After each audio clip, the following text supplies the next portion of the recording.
अस्सलाम वालेकुम ख़वातीन और हज़रात, मैं हूं आपका मेज़बान सभी। तो आज के नए प्रोग्राम में हम आपको वेलकम कहते हैं। दोस्तों, आज भी हमारे पास बहुत ज़बरदस्त खबरें हैं, बहुत इंटरेस्टिंग न्यूज़ हैं। लेकिन सबसे पहले हम बात करेंगे सामिया हिजाब के बारे में। सामिया हिजाब को तो आप लोग बहुत अच्छे से जानते होंगे। ये बेसिकली तो टिकटॉकर हैं, लेकिन जिस वजह से ये मशहूर हैं, जिस वीडियो की वजह से इनको पॉपुलैरिटी मिली, वो ये थी कि इस्लामाबाद में इनकी एक वीडियो आई थी जिसमें इनको किडनैप किया जा रहा था। अब वो वीडियो सच्ची थी कि झूठी थी, ये वो इंसिडेंट क्या था, इस पर तो आगे चल के बात करेंगे। लेकिन अभी इनकी एक वीडियो आई है जिसमें वो कह रही है कि मैं तौबा करना चाहती हूँ। मैंने जितने गलत काम किए हैं, मैं रिवीलिंग कपड़े पहनती थी, मैंने बोल्ड कपड़े बहुत ज़्यादा पहने, मैं उन सब से अब तौबा करती हूँ। अब मैं रिवीलिंग कपड़े भी नहीं पहनूंगी, अब मैं बोल्ड टिकटॉक लाइव्स भी नहीं करूँगी। लेकिन वो कहती है कि मुझे एक बात नहीं समझ आती, जब मैं चेंज होना चाह रही हूँ तो लोग मुझे चेंज होने ही नहीं देंगे, मुझे बहुत ज़्यादा ट्रोल करेंगे, मुझे कहेंगे कि अब 900 चूहे खाकर बिल्ली हज को चली। हालांकि अल्लाह इंसान को सेकंड चांस देता है, लेकिन लोग दूसरे को बदलने नहीं देते, लोग इंसान को सेकंड चांस नहीं देते। अब इस बात में तो कोई शक नहीं है कि अल्लाह ताला इंसान को दूसरा मौका देता है, दूसरा नहीं बल्कि कई मौके देता है, और कहता है कि तुम गुनाह करो मैं तुम्हें माफ़ करूँगा, तुम मुझे पुकारो मैं तुम्हें माफ़ करूँगा। लेकिन इंसान दूसरे को दूसरा मौका नहीं देता, इंसान उनको ताने ही देते हैं और कहते हैं कि तुम पहले क्या थे, तुमने इतने गुनाह किए हैं, तुम्हारी अब इन इबादतों का कोई फ़ायदा नहीं है, तुम्हारी तौबा कबूल ही नहीं होगी। अभी पिछले दिनों इनकी एक वीडियो आई थी जिसमें उम्रे पर गई हुई थी। उस वीडियो के नीचे लोगों ने बहुत ज़्यादा बुरे कमेंट्स किए, इनको बहुत ज़्यादा ट्रोल किया कि अब ऐसी औरतें भी उम्रे पर जाकर अपने आप को नेक समझेंगी, ऐसी औरतों की उम्रे का क्या फ़ायदा। अब यहाँ तक तो लोग गलत है कि वो अगर अल्लाह ताला के पास जाना चाह रही हैं तो लोगों को ये हक़ नहीं है कि वो उनको बुरा भला कहें। लेकिन उम्रे से वापस आकर वो फिर वही टिकटॉक लाइव करना शुरू हो गई, वही गंदी पनिशमेंट्स, वही गंदे सवाल जवाब, और उन्होंने बोल्ड आउटफिट्स पहनना शुरू कर दिए। अब इस बात पर तो सामिया हिजाब गलत है कि एक तरफ आप अल्लाह के घर जाकर तौबा करती हैं, अल्लाह से कहती हैं कि मैं ऐसे काम नहीं करूँगी, आप एक अफजल इबादत सर अंजाम देकर आती हैं और उसके बाद आकर आप फिर वही गलत काम करती हैं, तो ये तो सरासर गलत बात है। लेकिन अब वो कह रही हैं कि मैं बिल्कुल चेंज होना चाहती हूँ, मैंने बिल्कुल तौबा कर लिया, मैं कोशिश करूँगी कि मैं हिजाब भी करूँ। अब अगर वो ऐसा करना चाह रही हैं तो हम बिल्कुल उनके साथ हैं, हमें उनको ट्रोल नहीं करना चाहिए, बल्कि हमें उनको सपोर्ट करना चाहिए ताकि उनको इस स्पिरिचुअल जर्नी में हौसला मिले, और दूसरे जो लोग हैं जो ऐसे काम कर रहे हैं वो भी इनको देखकर तौबा करें और सिराते मुस्तकीम पर चलने लग जाएं। अब ये जो सारी तौबा कर रही हैं ये अल्लाह की राह में, इनको उस बात पर भी तौबा करनी चाहिए जिस वजह से उस लड़के की सारी ज़िंदगी ख़राब होगी। गलती तो इनकी अपनी थी। अब उस लड़के का और सामिया हिजाब का क्या मसला था वो मैं अब आपको बताता हूँ। तो बेसिकली सामिया हिजाब का और उस लड़के का आपस में बहुत अरसे से रिलेशन था। सामिया हिजाब को वो लड़का बहुत पैसे भी देता था, सामिया हिजाब को घर भी लेके दिया, गाड़ियाँ वगैरह वगैरह। इससे पहले सामिया हिजाब 6 रोड पर एक हॉस्टल में रहती थी, और उस लड़के के आने के बाद सामिया हिजाब बहुत अमीर होगी। फिर जब उस लड़के ने शादी का मुतालबा किया तो सामिया हिजाब ने इनकार कर दिया और कहा कि मैं तुमसे शादी नहीं करूँगी। और वो जो इंसिडेंट था, जो वीडियो वायरल हुई थी जिसमें वो किडनैप हो रही थी, वो बेसिकली किडनैपिंग नहीं थी, बल्कि सामिया हिजाब उस लड़के से वो फ़ोन छीन रही थी जिसमें सारे प्रूफ थे कि सामिया हिजाब उस लड़के से पैसे लेती रही और उनका बहुत अरसे तक रिलेशन था। अब ये वीडियो आने के बाद लोगों को लगा कि वाकई में सामिया हिजाब किडनैप हो रही थी, और सामिया हिजाब ने भी अपने आप को साफ करने के लिए उस लड़के पर इल्ज़ाम लगा दिया किडनैपिंग का। फिर जब उस लड़के को उठाया गया, पुलिस वालों ने उसको पकड़ लिया, उस पर FIR हुई।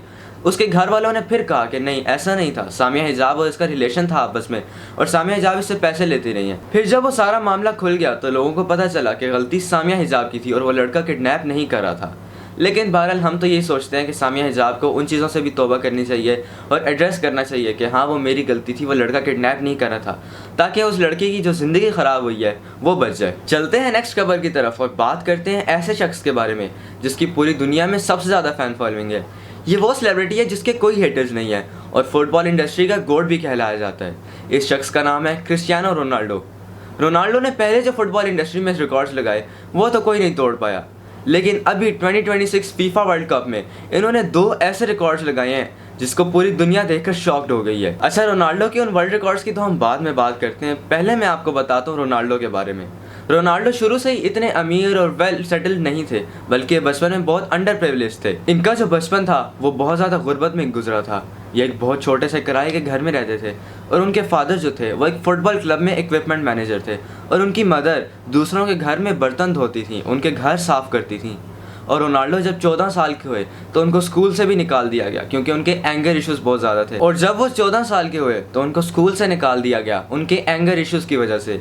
एक दफ़ा जब टीचर ने उनको इंसल्ट किया तो उन्होंने टीचर पर चेयर उठाकर फेंक दी थी। खैर, मैं ये नहीं कह रहा बहुत अच्छा काम था, मैं बस आपको बताना चाह रहा हूँ कि उनकी ज़िंदगी कितनी मुश्किलात में घिरी थी।